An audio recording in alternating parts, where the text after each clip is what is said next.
Shalom saudara-saudara dan jemaat yang terkasih di dalam Tuhan.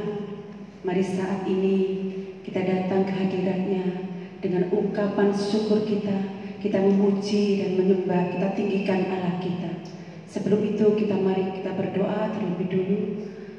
Kami bersyukur Tuhan akan kebaikan-Mu dalam hidup kami. Terima kasih Tuhan, Engkau tidak pernah meninggalkan kami. Terima kasih Tuhan Yesus.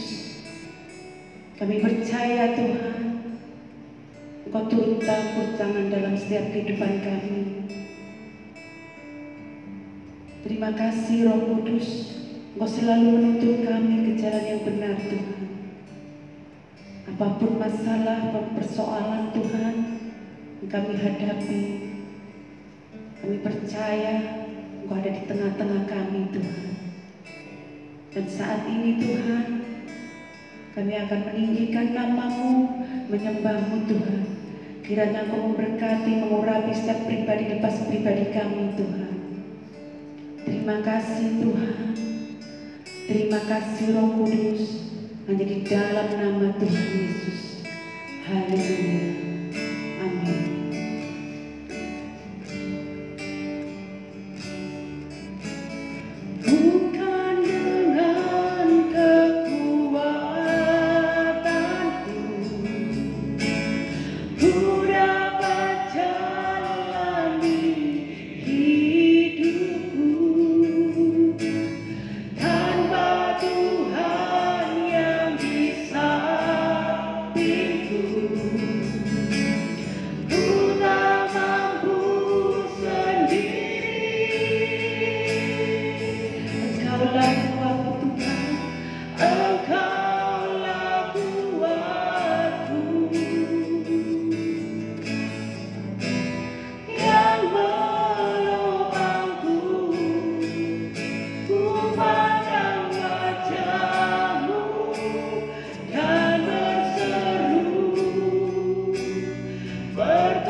Tuhan.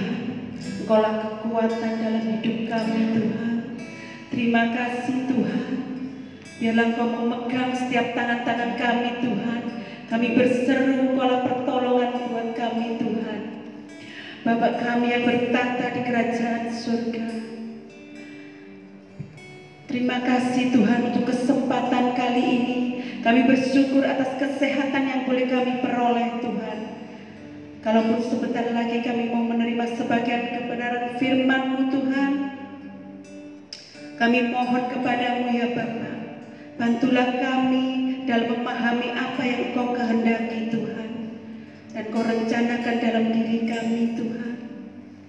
Terima kasih Tuhan, biarlah kami menjadi sumber berkat bagi orang lain Tuhan.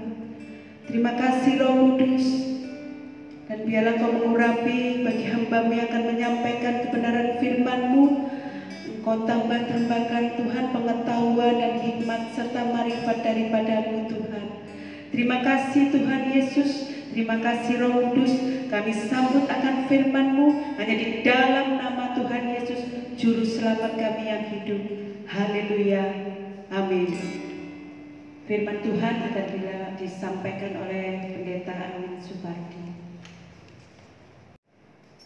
Shalom. Kembali kita bertemu di dalam ibadah online.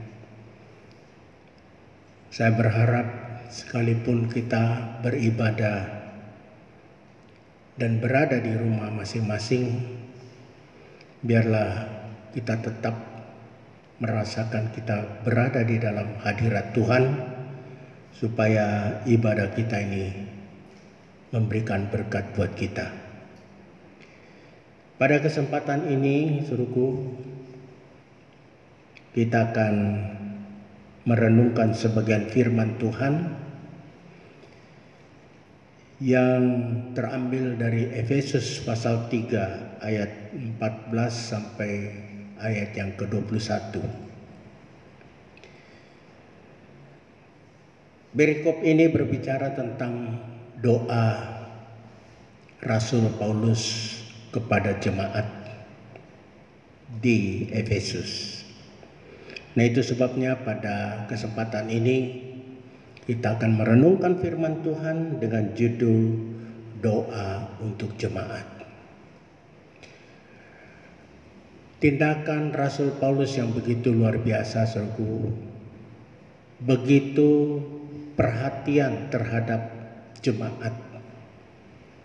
Dia melihat jemaat ini memiliki kasih, ikut ambil bagian di dalam kegiatan pekabaran Injil, dan itu oleh Rasul Paulus dianggap sesuatu yang mulia. Nah, untuk itu, saudaraku, Rasul Paulus mendoakan mereka dan mengajar mereka dari dalam penjara. Ajaran-ajarannya dalam bentuk mengirim surat-surat kepada jemaat di Efesus agar mereka terus giat dan memanfaatkan kasih karunia Allah supaya dalam pelayanan mereka dapat semakin banyak bilangan orang dapat diselamatkan. Nah, sebelum kita masuk lebih jauh, kita akan membaca nas ini dari Efesus 3 ayat 14 sampai ayat yang ke-21. Nanti Saudara Joko bantu saya untuk membacakan. Efesus 3 ayat yang ke-14 sampai yang ke-21. Demikianlah bunyi firman Tuhan. Itulah sebabnya aku sujud kepada Bapa, yang daripadanya semua turunan yang di dalam sorga dan di atas bumi menerima namanya. Aku berdoa supaya Ia menurut kekayaan kemuliaannya menguatkan dan meneguhkan kamu oleh Roh-Nya di dalam hatimu, sehingga oleh imanmu Kristus diam di dalam hatimu dan kamu berakar serta berdasar di dalam kasih. Aku berdoa supaya kamu bersama-sama dengan segala orang kudus dapat memahami betapa lebarnya dan panjangnya dan tingginya dan dalamnya kasih Kristus, dan dapat mengenal kasih itu sekalipun ia melampaui segala pengetahuan. Aku berdoa supaya kamu dipenuhi di dalam seluruh kepenuhan Allah. Bagi Dialah yang dapat melakukan jauh lebih banyak daripada yang kita doakan atau pikirkan, seperti yang ternyata dari kuasa yang bekerja di dalam kita. Bagi Dialah kemuliaan di dalam jemaat dan di dalam Kristus Yesus turun-temurun sampai selama-lamanya. Amin. Nah, saudaraku, demikianlah pembacaan kita yang menjelaskan bahwa Rasul Paulus sampai bersujud kepada Allah, mengucap syukur sebab sekalipun dia ada di dalam penjara, orang-orang yang ada di luar itu mempunyai satu semangat untuk memberitakan Injil. Nah, Rasul Paulus berpikir pemberita-pemberita Injil ini pasti banyak sekali tantangan. Untuk itu dia doakan dan dia berikan semangat dari dalam penjara supaya semangat untuk memberitakan Injil itu tidak pernah surut di dalam kehidupan mereka. Saudara-saudara yang dikasihi oleh Tuhan, pada perikop ini kita akan mempelajari apa sih inti dari doa Rasul Paulus itu. Yang nanti kita kalau baca seluruh surat ini, surat Efesus, kita akan tercengang-cengang melihat Tuhan memakai anak-anak Tuhan luar biasa. Kalau Tuhan dapat memakai orang-orang Efesus, kami yakin Tuhan juga mampu untuk melakukan hal yang sama sepanjang kita juga mau hidup sama seperti orang-orang Efesus. Seperti yang saya sudah katakan, saudaraku, bahwa orang Efesus ini di samping didoakan mohon kepada Tuhan, mereka juga diajari untuk melakukan hal-hal yang baik supaya doa Rasul Paulus itu menjadi kenyataan di dalam hidup mereka. Saudaraku yang dikasihi oleh Tuhan, perlu kita contoh doa ini, saudaraku. Sebelum kita masuk lebih jauh, kita perlu mencontoh doa Rasul Paulus. Seperti yang sudah saya jelaskan pada awal bulan Mei ini, karena gereja Tuhan yang dimana kita beribadah di dalamnya, kita melayani di dalamnya, itu temanya dalam bulan Mei ini semuanya tentang doa. Nah, pada awal saya berbicara tentang doa yang diajarkan oleh Tuhan Yesus, yaitu doa yang benar dan doa yang salah. Di situ saya mengatakan bahwa doa itu adalah satu pergumulan dalam diri kita untuk menselaraskan kehendak Tuhan dengan kehendak kita. Itu inti dari doa, saudaraku. Jadi doa itu bukan untuk mendikte Tuhan, tetapi menyelaraskan kehendak kita dengan kehendak Tuhan. Nah, itu sebabnya di dalam Yakobus pasal 4 di situ dikatakan bahwa kamu berdoa tetapi kamu tidak mendapatkan apa-apa karena kamu meminta untuk memuaskan keinginanmu. Jadi tidak diselaraskan dengan kemauan Tuhan. Kita meminta kepada Tuhan untuk memuaskan keinginan kita yang belum tentu selaras dengan kemauan Tuhan. Jadi Rasul Paulus dalam doanya ini betul-betul adalah selaras dengan kemauan Tuhan. Sebab seperti yang saya sudah katakan juga bahwa Tuhan itu mau semua manusia itu diselamatkan. Dan Tuhan mati untuk semua manusia. Tetapi saya juga sudah mengatakan saudaraku bahwa orang yang dipilih adalah orang yang mengikuti sesuai dengan firman Tuhan. Jadi kita ini ditebus semuanya sehingga mampu untuk merespon panggilan Allah, ketentuan Allah, apakah kita mau atau tidak, nah itu urusan kita, saudara. Jadi saudaraku, Tuhan itu menebus kita tanpa syarat. Tetapi untuk memperoleh keselamatan harus ada syaratnya. Barang siapa yang percaya kepada Dia tidak akan binasa, tetapi memperoleh hidup yang kekal. Itu kata Yohanes. Nah, saudaraku yang dikasihi oleh Tuhan, kita akan merenungkan sekarang apa sih doa dari Rasul Paulus kepada jemaat di Efesus ini. Doa ini, doa Rasul Paulus itu mempunyai maksud dan juga mempunyai tujuan.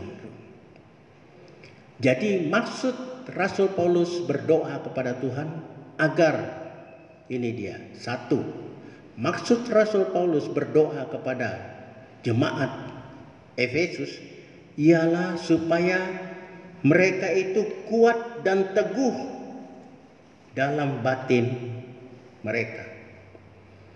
Kuat dan teguh di dalam batin mereka. Kuat dan teguh itu maksudnya kuat di dalam iman mereka.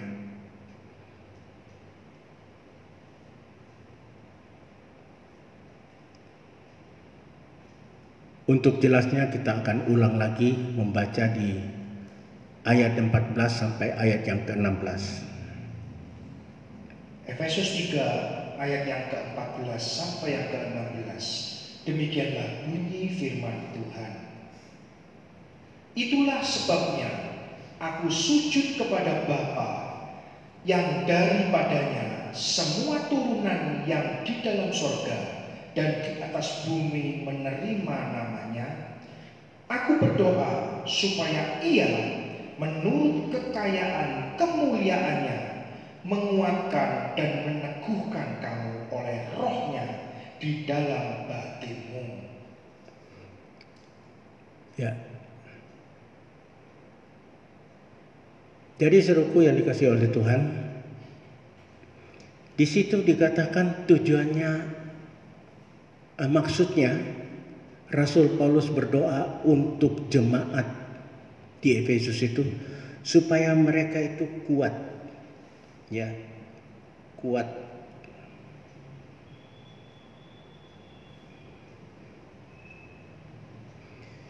Aku berdoa supaya Ia menurut kekayaan kemuliaannya menguatkan dan meneguhkan kamu oleh Roh-Nya di dalam batin. Saudaraku, kita ini perlu memiliki kekuatan di dalam batin kita. Kalau kita mengiring Tuhan dengan nalar kita, saudaraku, dengan kekuatan lahiria kita, pada saat kita kebentok, ada benturan masalah di dalam hidup kita, kita itu mudah sekali mundur. Nah, itu sebabnya Rasul Paulus melihat mereka lagi giat-giatnya untuk memberitakan Injil, nanti hambatan-hambatan ini akan semakin banyak. Nah, untuk itu perlu didoakan dan perlu dimotivasi terus jemaat ini supaya mereka itu kuat dan teguh di dalam batin mereka.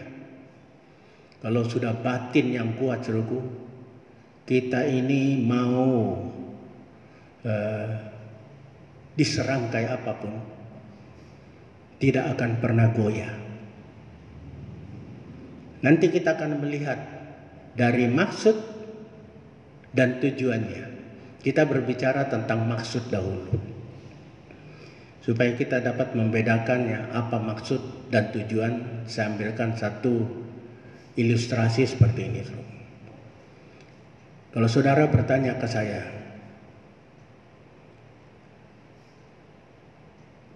saya bermaksud mau ke Bogor. Jadi saya bermaksud mau ke Bogor. Terus sampai di sana orang pasti ditanya, mau ngapain kamu? Tujuan saya mau ketemu dengan lembaga pendidikan IPB, Institut Pertanian Bogor. Nah, saudara dapat membedakannya apa yang dimaksud dengan maksud dan tujuan. Itu sebenarnya berbeda kalau kita olah, apalagi ini si Billy yang pernah menyusun karya ilmiah, itu kalimat-kalimat itu berbeda. Jadi maksudnya supaya kuat. Jadi saudara sudah dapat membedakan bahwa maksud dan tujuan itu berbeda ya. Seringkali kita sama, campur adikkan, padahal berbeda. Maksud dari Rasul Paulus berdoa kepada jemaat untuk supaya mereka ini mendapatkan kekuatan di dalam batin mereka. Yang kedua, maksud dari Rasul Paulus berdoa buat jemaat di Efesus, yang kedua ayat 17a. Efesus 3 ayat yang ke-17a, demikianlah bunyi firman Tuhan. Sehingga oleh imanmu Kristus diam di dalam hatimu. Nah, jadi maksud Rasul Paulus berdoa untuk orang Efesus adalah supaya kehidupan mereka itu dapat menjadi baitnya Tuhan, sehingga Tuhan bisa tinggal di dalamnya. Jadi itu doa Rasul Paulus. Dia berharap supaya melalui kehidupan mereka yang sudah dijamah oleh Roh Kudus, yang telah memiliki keteguhan dan kekuatan iman, itu Kristus tinggal di dalam kehidupan di hati mereka. Bagaimana bisa, saudaraku, kalau iman kita itu labil seperti yang dikatakan oleh Yakobus, seperti gampang diombang-ambingkan oleh angin ya. Terus Kristus ada di dalam, mana bisa. Jadi Kristus, kita memiliki keteguhan dahulu, kekuatan di dalam iman kita yang tinggal di dalam batin kita, baru Tuhan bersedia diam di dalam hidup kita, dan rumah kita ini, kehidupan kita ini menjadi rumahnya Allah, baitnya Allah. Selanjutnya, saudaraku, yang ketiga, di ayat yang ke-17b, tolong dilanjutkan 17b. Efesus 3 ayat yang ke-17b, demikianlah bunyi firman Tuhan. Dan kamu berakar serta berdasar di dalam kasih. Nah, saudaraku, kalau Kristus hidup kita, hati kita sudah menjadi rumahnya Tuhan, pasti kasih Allah, kasihnya Kristus, kasih agape itu menjadi bagian di dalam kehidupan kita. Jadi itu sebabnya dikatakan di situ berakar dan berdasar di dalam kasih. Berakar itu, saudaraku, kalau tumbuh-tumbuhan itu bisa tumbuh kalau dia punya akar. Ya, begitu juga dengan rohani kita. Kalau kita berakar di dalam Kristus, pasti nanti akan bertumbuh, dan kehidupan kita itu bukan kita lagi, tetapi Kristus yang tinggal di dalam hidup kita. Jadi saudaraku yang dikasihi oleh Tuhan, itulah doa Rasul Paulus. Maksudnya supaya apa? Saya ulangi, supaya kuat dan teguh dalam batin mereka, dalam batin kita. Supaya apa? Kehidupan yang sudah teguh ini, Kristus diam di dalamnya, dan menjadikan kehidupan kita ini tempat tinggalnya, baitnya Tuhan Yesus. Yang ketiga, jemaat yang kehidupannya berakar dan berlandas kepada kasih, dan tentunya itu adalah wujud dari kasih Kristus yang tinggal di dalam kehidupan kita. Kita jujur saudaraku, kasih kita itu kondisional. Tapi kalau kasihnya Tuhan itu unconditional love. Kalau kita mengasihi karena ada maunya, biasanya istilahnya itu take and give. Nek mbok kei, ya tak kei. Nek njaluk terus, ya aku yang njaluk terus. Begitu sih. Ada tuntutannya, tetapi kalau kasih Kristus itu unconditional love. Dia mengasihi kita tanpa sebab, tanpa ditentukan oleh kondisi. Nah, sekarang kita mau berbicara tentang tujuan. Nanti saya akan jelaskan timbal balik supaya saudara dapat mengerti ya saudaraku, supaya kita ini tidak bingung. Tadi maksud doa dari Rasul Paulus kepada jemaat Efesus, satu tadi supaya kuat dan teguh dalam batin mereka. Nah, sekarang tujuannya apa? Dengan maksud begitu, dengan maksud agar mereka, orang Efesus, jemaat Efesus kuat dan teguh dalam batin mereka, maka tujuannya dengan kuat dan teguh dalam batin, mereka itu dapat memahami akan dimensi kasih Kristus yang melampaui akal. Bisa dimengerti saudara?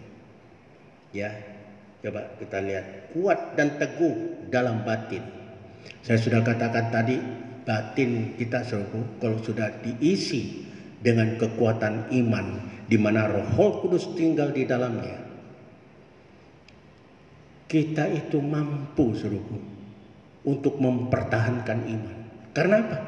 Kita mengenal jauh dimensi kasih Allah yang begitu lebar, luas, dalam, tinggi. Kita dapat memaklumi, kita dapat menangkap itu, sehingga kita ini tidak mudah untuk digoyahkan. Nah ini akhirnya kuat kan?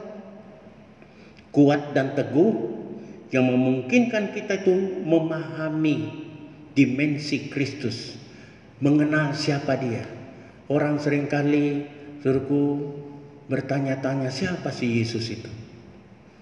Allah kok ngapain dia ngomong aku diutus oleh Bapa? Berarti dia itu utusan, bukan Allah. Nah, secara logika kan, ayo S3 pun babak belur untuk memikirkan itu. Tetapi kalau kita sudah kuat di dalam batin kita, teguh batin kita, kita itu kokoh untuk mempertahankan bahwa dia itu adalah Allah itu sendiri. Ya, Itu sebabnya orang kalau sudah begini, saudaraku, mau diapa-apakan tidak akan goyah imannya. Sebab sudah mengenal siapa Yesus itu. Jadi saudaraku, doa Rasul Paulus ini luar biasa. Dan perlu juga kita tiru untuk melakukan hal yang sama. Saling mendoakan supaya kita itu juga kuat dan teguh di dalam batin kita. Yang menyebabkan apa? Tujuannya nanti apa? Untuk kita dapat mengenal dimensi Allah yang tidak dapat dijangkau oleh akal kita. Mudah-mudahan jemaat dapat mengerti akan hal ini. Memang surat-surat Rasul Paulus itu agak berat, saudaraku. Ya, tetapi saya minta supaya jemaat dapat mengerti bahwa pada saat kita kuat di dalam iman kita, Roh Kudus tinggal di dalam kehidupan kita, kita itu dapat mengenal Allah kita. Kalau sudah mengenal Allah kita, kita akan mengenal kehendaknya. Kalau kita sudah mengenal kehendaknya, kita akan melakukan apa yang Dia kehendaki untuk menyenangkan hati Tuhan. Yang kedua, maksud tadi supaya kehidupan jemaat dapat menjadi bait di mana Kristus tinggal di dalam hidup jemaat atau hidup kita. Nah, kita lihat tujuannya apa? Pemenuhan di dalam seluruh kepenuhan Allah. Nah, itu kita melihat Kristus diam di dalam kehidupan kita. Kita ini oleh Rasul Paulus juga sering dikatakan kita ini makhluk ilahi. Betul nggak? Jadi kalau Kristus tinggal di dalam hidup kita, saudaraku, kita ini manusia, tetapi karakter-karakter kita itu karakter ilahi yang nampak di dalam setiap perbuatan kita. Memang Rasul Paulus sendiri berkata di dalam 2 Korintus 5, selama kita masih di dalam kemah ini, memang berat. Perjuangan, itu sebabnya perjuangan, saudaraku. Saya sependapat bahwa selama kita masih bernapas, kita ini seperti musafir yang sedang berjalan menuju satu tujuan untuk masuk di dalam kesempurnaan. Dan pada saat Tuhan panggil kita, amin, stop. Disitulah kesempurnaan itu Tuhan berikan dalam hidup kita. Sepanjang kita on the right track, berjalan pada track yang benar, yang Tuhan tetapkan, akhir perjalanan kita itu Tuhan sempurnakan kehidupan kita. Jadi saudaraku yang dikasihi oleh Tuhan, kita dapat melihat ya, Kristus diam di dalam hidup kita, itu dapat memungkinkan kehidupan kita ini penuh dengan kepenuhan Allah. Ya, siapa yang tidak kenal dengan Ibu Tresia?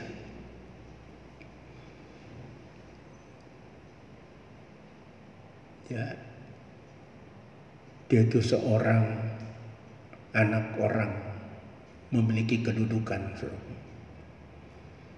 tapi dia tinggalkan itu semua, masuk jadi biarawati. Pada saat dia masuk di situ, apa yang dia lakukan itu membuat dunia tercengang-cengang, sehingga hadiah Nobel numpuk-numpuk dalam hidupnya. Tetapi saudara tahu, hadiah Nobel itu dia berikan kepada orang-orang miskin, bukan untuk diri. Siapa? Manusia punya kasih yang luar biasa, tindakannya seperti Allah, karena dia menempatkan dirinya, saudaraku, adalah sebagai bait Allah, sehingga Kristus yang tinggal di dalam dirinya melakukan segala sesuatu, ya refleksinya ya tindakan-tindakan Kristus yang mengasihi sesama, mengampuni orang yang bersalah kepadanya, bahkan mendoakan kepada musuh-musuhnya. kita dapat melihat. Jadi tidak suatu, jangan kita berkata mustahil dapat terjadi. Tidak, saudaraku, tidak ada barang mustahil sepanjang kita mau mengikuti apa yang diajarkan oleh Rasul Paulus. Sekaligus doa Rasul Paulus itu akan dijawab oleh Tuhan sepanjang jemaat ini melakukan apa yang diajarkan. Rasul Paulus berdoa, dia juga mengajarkan, sehingga klop apa yang diminta layak diterima oleh orang-orang Efesus. Yang ketiga, maksud Rasul Paulus berdoa, kita sudah ulang-ulangnya, jemaat yang kehidupannya berakar dan berlandaskan akan kasih. Tujuannya untuk apa? Untuk kemuliaan Kristus ada pada jemaat yang berdampak kepada semua generasi. Nah, saudaraku, kita dapat melihat ya, kalau jemaat hidupnya berakar dalam Kristus, seperti yang saya sudah katakan, pasti dia akan bertumbuh. Ya, tumbuhnya itu ya seperti Kristus.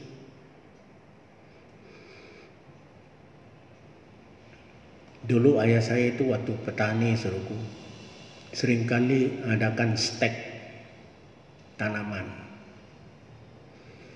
Jadi ada jeruk yang kurang manis tapi buahnya besar-besar. Nah, ini distekkan dengan jeruk, ya, jeruk seperti distekkan dengan jeruk manis itu yang peras ya, dengan jeruk Bali yang besar-besar distek. Ini menjadi besar, memang besarnya tidak seperti, tapi lebih besar daripada yang biasa, tapi manis. Begitu juga kalau kita ini distekkan di Tuhan, berakar di akarnya Tuhan, bertumbuh, dia akan menjadi satu produk pohonan buah yang sama seperti sifat-sifat Tuhan Yesus. Nah, itu sebabnya saudaraku yang dikasih oleh Tuhan, kita ini perlu bersyukur, terima kasih. Rasul Paulus dalam berdoa itu dia persiapkan kehidupannya, dan ini yang akan terjadi di dalam kehidupan jemaat Tuhan. Kalau keadaan jemaat Efesus mengalami hal yang sama, hal yang luar biasa, hal itu dapat terjadi juga untuk jemaat di akhir zaman, termasuk jemaat di tempat ini akan mengalami hal yang sama. Dan kita melihat, saudaraku, kalau kita mau pelajari surat dari Efesus ini, di pasal berikutnya, setelah doa dari Rasul Paulus untuk menjadikan jemaat itu menjadi jemaat yang kuat, jemaat yang menjadi kehidupannya menjadi baiknya Allah, jemaat yang di dalamnya kehidupannya berakar kepada Kristus. Apa yang terjadi di pasal yang keempat? Saudara baca di situ ya. Ini saya ambilkan intinya saja. Terjadi apa? Dua perikop di situ berbicara tentang kesatuan jemaat sebagai bukti bahwa mereka adalah manusia baru. Ya, Pak, dari doa itu Rasul Paulus mengarahkan mereka untuk menjadi gereja yang sehati sepikir, yang membuktikan mereka itu adalah manusia baru. Saudara-saudaraku yang dikasihi oleh Tuhan, kalau kita sudah dilahir barukan oleh Roh Kudus, pasti karakter kita itu akan nampak seperti karakternya Kristus. Yang kedua, di pasal yang kelima, di situ apa yang terjadi saudaraku setelah mendapat doa dari Rasul Paulus, mereka itu akan memperlihatkan kehidupan jemaat sebagai anak-anak terang di pasal 5 itu. Nanti saudara baca di rumah buka Alkitab. Kan kita ini masa konflik 19, lebih banyak di rumah. Ojo nganggur nang omah, meratapi nasib, baca Alkitab, banyak berdoa. Pasti Tuhan akan berikan ide-ide untuk membuat kita itu tetap survive, bahkan menjadi berkat buat orang lain di tengah-tengah masa yang sulit ini. Yang ketiga,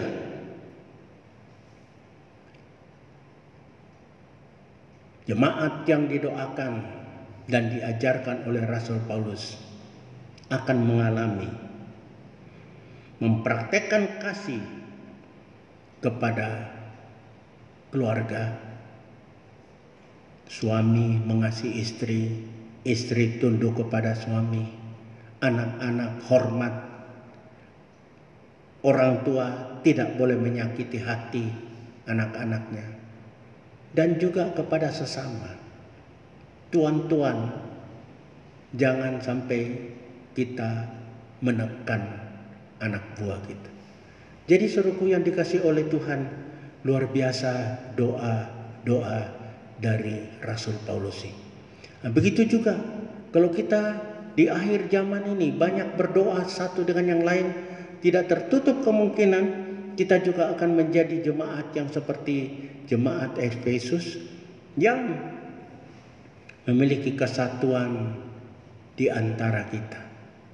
Perlu suruhku, kalau betul-betul kita sudah lahir baru, pasti ada kesatuan di antara kita. Pasti saling mengasihi. Sebab apa? Orang itu adalah bagian dari tubuh Kristus, anggota tubuh Kristus. Kita juga sama seperti telinga suruhku, dia fungsinya mendengar, tetapi dia kirim juga ke otak untuk informasikan ke mata. Pada saat mendengar dar gitu, otak langsung informasikan, telinga mendengar ini, coba. Memang refleks cepat sekali suruh. Ayo lihat. Terus mata melihat, lapor lagi ke otak, ada dari situ. Otak perintahkan kaki, lompat. Jadi kita ini saling membutuhkan. Kalau kita saling membenci gimana? Oh, aku enggak butuh telinga. Oh, aku enggak butuh mata. Aku enggak butuh. Tidak bisa, saudara. Kita ini adalah anggota tubuh Kristus yang perlu saling mengasihi. Nah, disitulah menunjukkan bahwa kita ini sudah lahir baru. Kalau tidak eker terus. Kita lihat saudaraku, corona ini sebenarnya Tuhan izinkan untuk apa? Kita ini introspeksi. Lihat banyak pendeta sekarang eker-ekeran, ribut karpe dewe, seperti anak kecil saudaraku, teriak-teriak di mimbar. Karena apa? Kita kebanyakan hamba-hamba Tuhan, termasuk saya, dahulu itu lebih banyak melayani Tuhan dengan topeng, kemunafikan, jujur saja. Nah sekarang Tuhan bilang pakai ini topeng. Loh kenapa Tuhan? Kamu selama ini enggak ini pakai topeng, pakai. Ya sekarang kita disadarkan, oh iya, saya selama ini melayani engkau dengan motif-motif yang tidak benar. Gerejaku biar besar. Minggu yang lalu kita sudah berbicara tentang apa? Tuhan Yesus pada saat mau naik ke sorga, murid-muridnya itu setelah 40 hari 40 malam bergaul dan membuat tanda-tanda menceritakan tentang kerajaan Allah. Dia pikir, oh benar-benar sudah bangkit ini Tuhanku ini.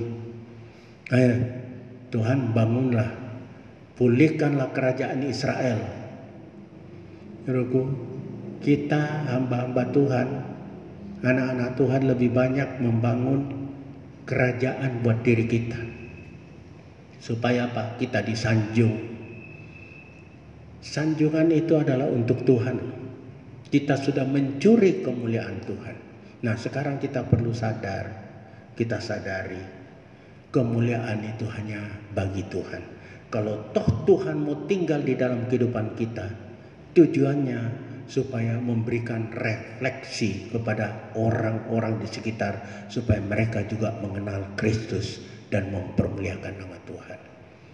Jadi saudaraku yang dikasih oleh Tuhan, kalau Tuhan mau memakai kita bukan untuk kepujian diri kita, tetapi semata-mata untuk kepujian nama Tuhan. Yesaya 43 ayat 7 di situ dikatakan, yang namaku disebut, yang kuciptakan, yang mempermuliakan namaku. Jadi kita ini dicipta, saudaraku, untuk mempermuliakan nama Tuhan, bukan untuk kemuliaan diri kita sendiri. Nah, itu sebabnya, saudaraku, biarlah kita renungkan firman Tuhan yang mengajarkan kita untuk berdoa terus, dan doa itu jangan takut, pasti akan dijawab oleh Tuhan sepanjang kita saling mendoakan untuk membuat Roh Kudus tinggal di dalam kehidupan kita, sehingga kita berakar di dalam Kristus dan bertumbuh bagi kemuliaan nama Tuhan. Amin. Kiranya Tuhan memberkati kita. Kita akan masuk di dalam doa. Mari kita satukan hati dan berdoa. Bapa dalam sorga, hamba telah berhenti berkata-kata. Hamba yakin dengan segala kekurangan hamba menyampaikan ini. Tetapi hamba memiliki guru agung, yaitu Roh Kudus yang akan menjelaskan lebih jauh kepada jemaat Tuhan, bahkan kepada siapapun yang mendengar firman Tuhan, supaya kami menyadari bahwa doa kepada sesama, kepada orang-orang kudus adalah sangat besar kuasanya. Sebab itu membuat kehidupan kita dapat senantiasa mengenal Engkau yang tidak terbatas ini, hingga iman kami tidak akan pernah goyah karena sudah mengenal Tuhan. Terima kasih Bapa, terima kasih. Tuhan berkati juga Tuhan hamba-hamba Tuhan yang melakukan ibadah pada kesempatan ini. Tuhan urapi mereka juga sebagaimana Tuhan juga menyertai kami, supaya apa yang disampaikan menjadi berkat buat jemaat yang Tuhan percayakan untuk mereka gembalakan. Hamba berdoa juga untuk bangsa dan negara kami di tengah-tengah masalah yang sangat berat ini. Tuhan berikan hikmat kepada Bapak Presiden Jokowi dan wakilnya Bapak Wakil Presiden Ma'ruf Amin, serta Menteri Kesehatan Bapak Terawan. Tuhan berikan hikmat untuk dapat menyelesaikan semua permasalahan dalam negara ini, supaya setelah kami melewati masa-masa ini, kami akan semakin setia untuk melayani dan beribadah kepada Tuhan. Terima kasih Bapa, terima kasih. Hamba berdoa juga untuk keluarga Saudara Heri yang ditinggalkan. Tuhan berkati, berikan penghiburan supaya mereka tetap yakin bahwa kepergiannya itu hanya untuk sementara. Terima kasih Bapa, terima kasih. Segala puji, hormat, syukur kami naikkan kepada Bapa dalam sorga. Dalam nama Tuhan Yesus hamba mohon ini semuanya. Jemaat yang dikasihi oleh Tuhan, mari kita angkat tangan kita. Kiranya berkat dari Allah Bapa, cinta kasih Tuhan Yesus dalam persekutuannya dengan Roh Kudus akan memberkati kita, akan menyertai kita, akan menguatkan kita mulai saat ini sampai Tuhan Yesus datang pada kali yang kedua. Dalam nama Tuhan Yesus hamba mohon ini semuanya, bersama kita mengatakan amin. Selamat malam.